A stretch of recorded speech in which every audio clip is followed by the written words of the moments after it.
જૂનાગઢની કોલેજનું નામ બદલવાની માંગ ઉગ્ર બની છે। બહાઉદ્દીન કોલેજનું નામ બદલવાની માંગ ઉઠી છે। મહંત સાથે ધારાસભ્યએ પણ નામ બદલવાની માંગ કરી છે। ધારાસભ્ય સંજય કરોડિયાએ પણ કરી છે માંગ। સંજય કોરડિયાએ રાજ્ય સરકાર સમક્ષ માંગ કરી છે। સરદાર વલ્લભભાઈ પટેલ કોલેજ નામ આપવા માટે માંગ કરી છે। महंत महेश गिरीबापुए पण नाम बदलवानी मांग करी। बीजी तरफ जिला कांग्रेस प्रमुख भरत अमीपराए मांगणी ने नाटक गणावी भाजप पर आकरा प्रहार कर्या। तो बहाउद्दीनना कार्यकाळनी प्रशंसा करी छे अने मात्र हिंदुत्वना नामे आवा बधा नाटको उभा करवामां आव्या होवानो आरोप पण लगाव्यो छे।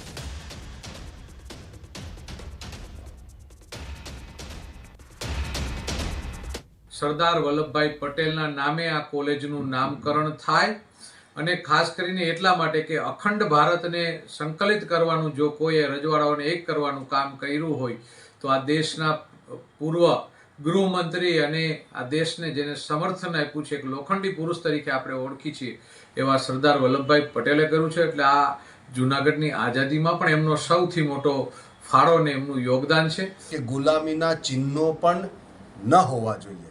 એટલે આ જે કોલેજ છે જે અત્યારે એમના શાસકોના નામથી ઓળખાય છે, મેં એક માગણી મૂકી હતી લાગણી સાથે કે તમે આ કોલેજનું નામ બદલો અને સરદાર પટેલ સાહેબ જેમને આ માટે એટલો મોટો ભોગ આપ્યો છે આ દેશના એકીકરણ માટે, એમના નામથી આ કોલેજનું નામ કરો તો એમને માટે ગૌરવની વાત હશે, જૂનાગઢ માટે ગૌરવની વાત હશે। નવેમ્બર 1900ની સાલમાં ભારતના વાઇસરોય લોર્ડ્સ કર્ઝણે એનું ખાતમુહૂર્ત કર્યું અને 4 જાન્યુઆરી 1902માં એની ઓપનિંગ થયું, ચાલુ કરી અને પહેલી મેચ 92 વિદ્યાર્થીમાંથી વિદ્યાર્થીઓ સ્નાતક થયા। તો વિચાર તો કરો, આ સંસ્થામાં ઝવેરચંદ મેઘાણી અને ધૂમકેતુ જેવા સાહિત્યકારો, પ્રખર સાહિત્યકારો થયા છે। આ સંસ્થાનો ઝળહળતો ઇતિહાસ છે અને આ બહાઉદ્દીનભાઈની દરગાહ દ્રષ્ટિને કારણે કેટલું સરસ મજાનું ટાણે બિલ્ડિંગ જે તે સમયે ઊભું થયેલું હતું। અમુક સાધુ સંતો પણ એની સાથે ચડી ગયા છે। આ પણ એક વ્યાજબી નથી, કારણ કે આપણો ધર્મ હિન્દુ સનાતન ધર્મ છે, એના જ નિયમ મુજબ ચાલો એવી ખાસ વિનંતી। દેવા માફીથી ના વચનથી ગુજરાતના રાજકારણમાં ગરમાવો છે। વિપક્ષના ભાજપ પર આકરા પ્રહાર છે। ગુજરાત પ્રદેશ કોંગ્રેસ મહામંત્રી દર્શન નાયકનું નિવેદન છે કે વળતર આપવામાં સરકારની ઢીલી નીતિ છે। ખેડૂતોની દેવું માથા દીઠ 59,000 છે। ખેડૂતોને દિવસે વીજળી પણ મળતી નથી।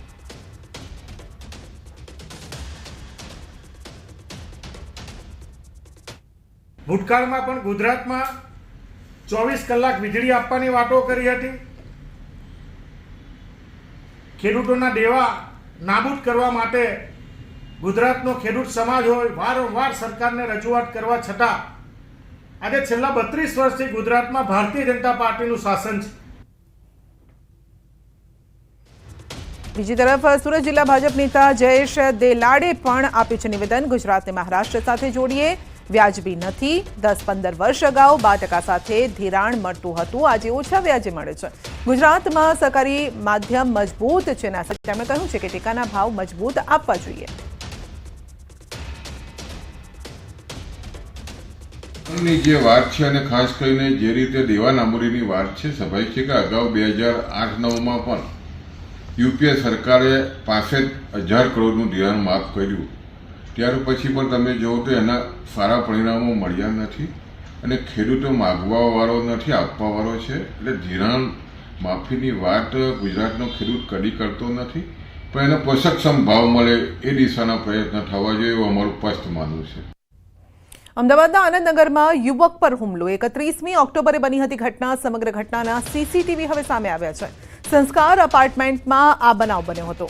ફ્લેટના સેક્રેટરી પર હુમલો કરાયો હતો તો હોર્ન મારવાની બાબતમાં ફ્લેટના સભ્યએ લાફો માર્યો હતો। બેટથી ફટકા મારીને મારી નાખવાની ધમકી પણ આપી હતી।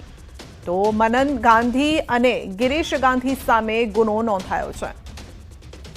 તો પોલીસે 2 લોકો સામે ગુનો નોંધ્યો છે। સામાન્ય એવી બાબતમાં તકરાર થઈ હતી। હોર્ન મારવા જેવી બાબતે આ તકરાર થઈ હતી। 31 ઓક્ટોબરે આ ઘટના બની હતી, જેના સીસીટીવી સામે આવ્યા છે। લાફો માર્યો અને ત્યારબાદ બેટથી પણ માર માર્યો હતો અને આ મામલે 2 લોકો વિરુદ્ધ મામલો નોંધાયો છે, ફરિયાદ નોંધાઈ છે। તો આનંદનગરમાં યુવક પર હુમલો થયો હતો. જો કે સીસીટીવી આજે સામે આવ્યા છે. પોલીસ આ મામલે તપાસ કરી રહી છે. સોસાયટીની જ બાબત હતી. ફક્ત હોર્ન મારવા જેવી બાબતે હુમલો થયો હતો.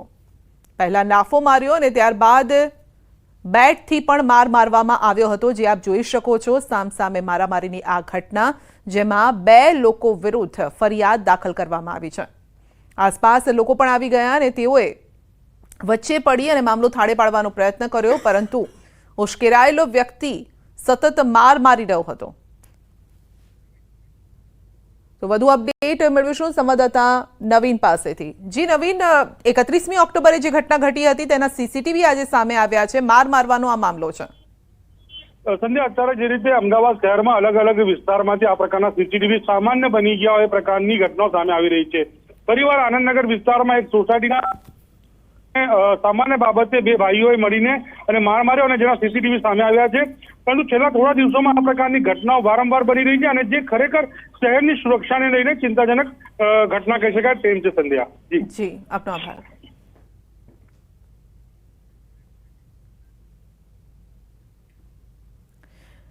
આગળ વધીશું, અન્ય એક ઘટનાની પણ વાત કરીશું. જામનગરનું હાપા માર્કેટિંગ યાર્ડ મગફળીથી છલોછલ ભરાતા મગફળીની આવક બંધ કરાય છે.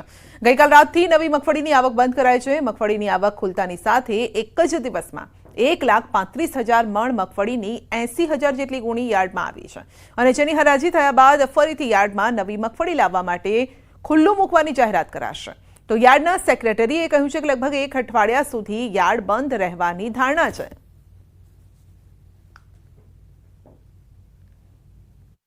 જામનગરના હાપા માર્કેટિંગ યાર્ડમાં ગત એક જ રાત્રિમાં 1,35,000 મણ જેટલી મગફળીની આવક, એટલે કે 80,000થી પણ વધુ ગુણીની મગફળીની આવક નોંધાયેલ હોય. જગ્યાના અભાવના કારણે હાલ માર્કેટિંગ યાર્ડમાં મગફળી લાવવા પર પ્રતિબંધ મૂકવામાં આવેલ છે. ગોંડલમાં ટેકાના ભાવે મગફળીની ખરીદીનો આજથી પ્રારંભ કરાયો છે. ટેકાના ભાવે મગફળીની ખરીદી કરતા પૂર્વે માર્કેટિંગ યાર્ડના ચેરમેન અલ્પેશ ઢોલરિયા સહિતના આગેવાનોએ પૂજા વિધિ કરી હતી. તો જામવાડી સહકારી મંડળી દ્વારા જામવાડી ગામ પાસે મગફળી ખરીદ કેન્દ્રનો પ્રારંભ કરવામાં આવ્યો. સરકાર દ્વારા ટેકાના ભાવે મગફળીના મણ દીઠ ₹1,356 નક્કી કરવામાં આવ્યા. ત્યારે મગફળીનો પોષણક્ષમ ભાવ મળતા ખેડૂતો દ્વારા મોટી સંખ્યામાં મગફળી વેચવા માટે તેઓ ત્યાં પહોંચ્યા. ફરી ખૂબ રાજ્ય સરકારનો આભાર માનું છું કે એમણે સરકારે જે રીતે ખરીદી ચાલુ કરી છે અને આટલા બધા ખેડૂતો આજે અમે આનંદમાં છે અને ભગવાનને પ્રાર્થના કરી કે હજી પણ ખેડૂતોના હિતના નિર્ણયો લેવાય. બુલેટિનમાં આગળ વધીશું નાનકડ બ્રેક બાદ.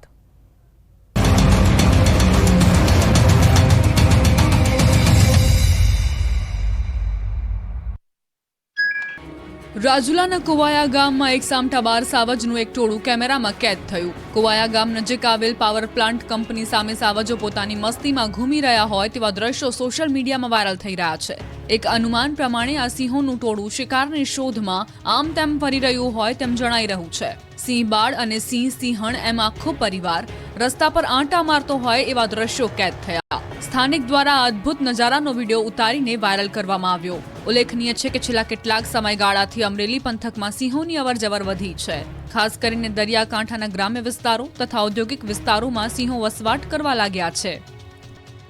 દ્વારકા જિલ્લામાં ફરી ચાલ્યું દાદાનું બુલડોઝર. ખંભાળિયા જામનગર હાઈવે પરની ગેરકાયદે હોટલ તોડી પડાઈ.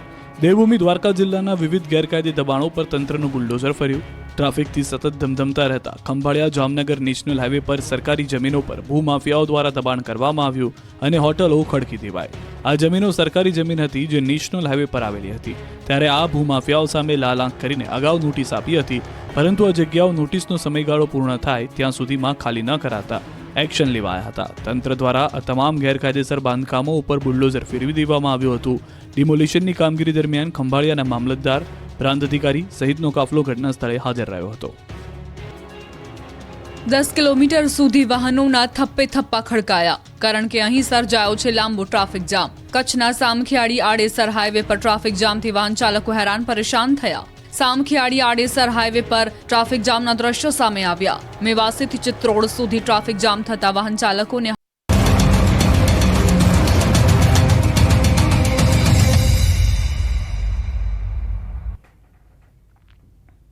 આગની ઘટના મામલે ડીસીપીનું નિવેદન છે. ઝોન 2 ના અભય સોનીનું મોટું નિવેદન છે. જવાહરનગર પોલીસ સ્ટેશનમાં ગુનો નોંધ્યો છે. અકસ્માતે મોતનો ગુનો દાખલ કર્યો છે. પોલીસે તપાસ માટે એફએસએલની ટીમની મદદ લીધી છે. ટેન્કમાંથી સેમ્પલ લેતા સ્પાર્ક થતા આગ ભભૂકી ઉઠી. ટેન્ક નંબર 6869માં લાગી હતી આગ. રાત્રે 2 વાગે આગને કાબૂમાં લેવામાં આવી હતી.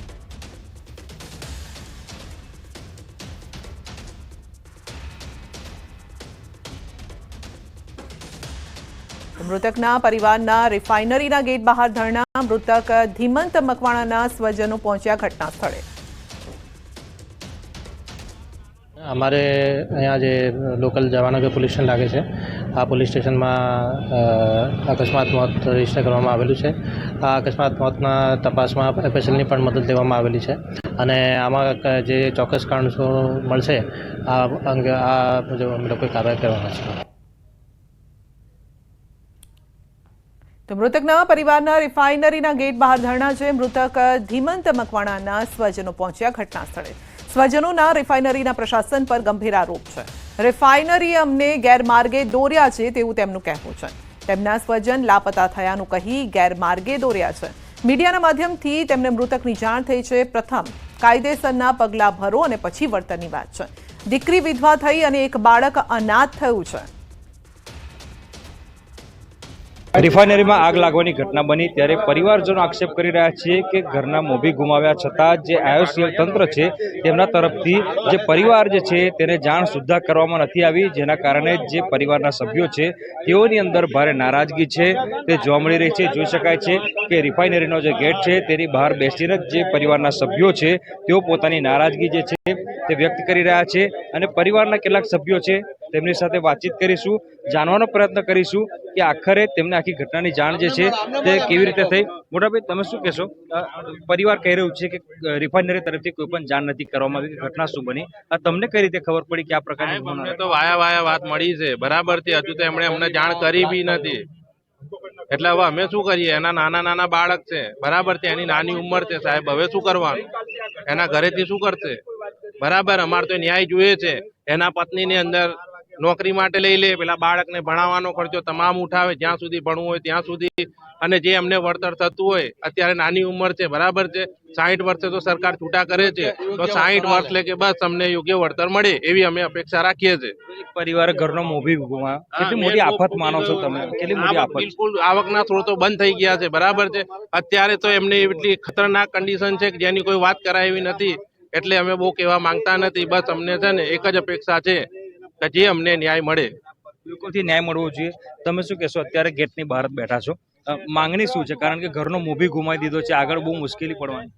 માંગણી એક જ છે સાહેબ, નાનું બાળક છે, કંપની એમનો ભણતરનો ખર્ચો આપે, એની પત્નીને પરમાનન્ટ જોબ આપે અને યોગ્ય વળતર આપે, બસ બીજું કાંઈ અમારે નથી જોયું. જે મૃતક છે એનું નામ શું હતું ને તમારા શું? હેમંતકુમાર સુરેશભાઈ મકવાણા.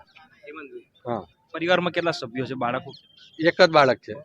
પરિવારને અમારું એ જ માગણી છે કે ગઈકાલે 3 વાગ્યાનો બનાવ બન્યો ત્યારથી અત્યાર સુધી કોઈ પણ પ્રકારનો અમને રિસ્પોન્સ મળ્યો નથી. કંપનીની ગંભીર બેદરકારી છે. 3 લોકો ઓછામાં ઓછા ગુજરી ગયા, તો એની સામે નવી કલમ મુજબ 106(1) મુજબ 5 વર્ષની એની જોગવાઈ છે. આ જે લોકો છે આરોપીઓ, જે લોકો બેદરકારી રાખવી છે, એની સામે પહેલો તો કાયદેસરનો ગુનો દાખલ કરવો જોઈએ, ત્યાર પછી કોમ્પેન્સેશનની વાત આવવી જોઈએ. આ નાનું બાળક છે, આ જે ગુજરી ગયો એની ઉંમર 30 વર્ષની હતી. હવે એના પછી શું? પરિવાર છે તેઓની અંદર ભારે નારાજગી જોવા મળી રહી છે અને પરિવાર જે છે તે વહીવટી તંત્ર પાસે ન્યાય માટે ગુહાર લગાવી રહ્યું છે. હાર્દિક દીક્ષિત, ન્યૂઝ 18 ગુજરાતી, વડોદરા. સુરેન્દ્રનગરના જવાહર પોલીસ પરેડ ગ્રાઉન્ડમાં સિનિયર સિટીઝન માટે ટેનિસ ક્રિકેટ ટુર્નામેન્ટનું આયોજન કરાયું.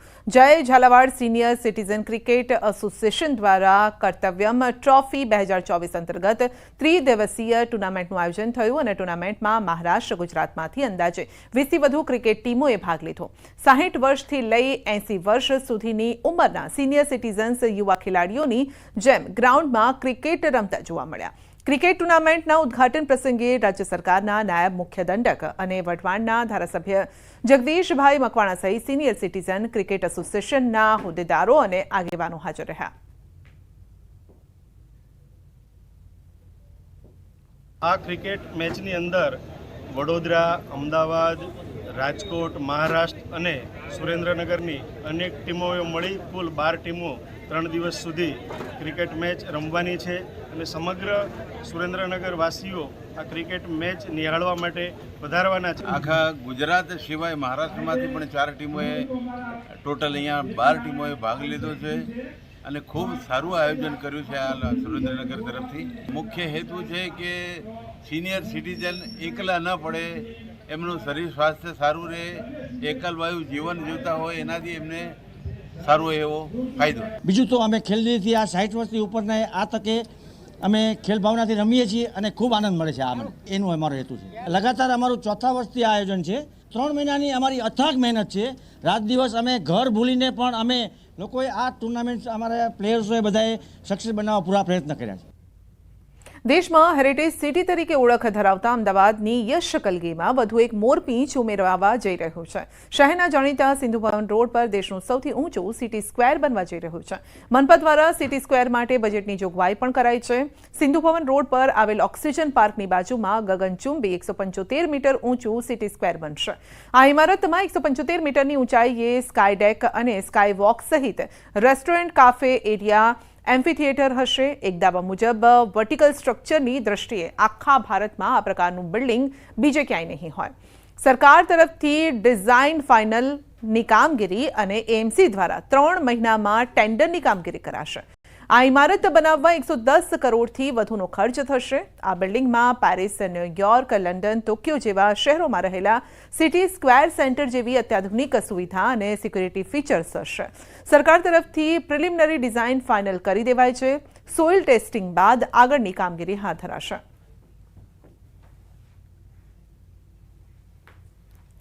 ગાંધીનગરમાં મહેસૂલ વિભાગ દ્વારા એક ફીડબેક સેન્ટર ઊભું કરાયું છે અને આ ફીડબેક સેન્ટરથી IOAના માધ્યમથી મહેસૂલી સેવાનો લાભ મેળવેલ નાગરિકોનો પ્રતિભાવ મેળવવામાં આવે છે. ફીડબેક સેન્ટરમાં 6 લોકોની ટીમ સંચાલન કરી રહી છે અને જેમાં બિનખેતીની અરજી, હયાતીમાં હક દાખલ, વારસાઈ અને ખેડૂત પ્રમાણપત્ર સહિતની 36 સેવાઓ લાભાર્થીઓને અપાય છે. આ તમામ સેવાઓ મેળવતા લાભાર્થીઓના ફીડબેક કે ફરિયાદના આધારે સેવાને વધુ સારી કરવાના પ્રયાસ કરાયા છે.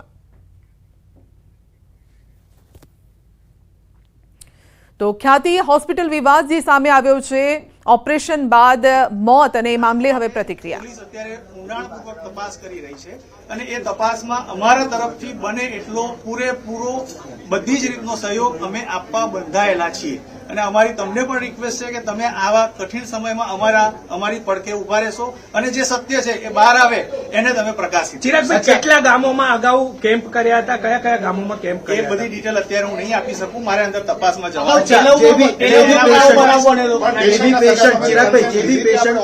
એ આપણે બધી જ માહિતી અત્યારે આપણે પોલીસ તપાસ ચાલુ છે અને વધારે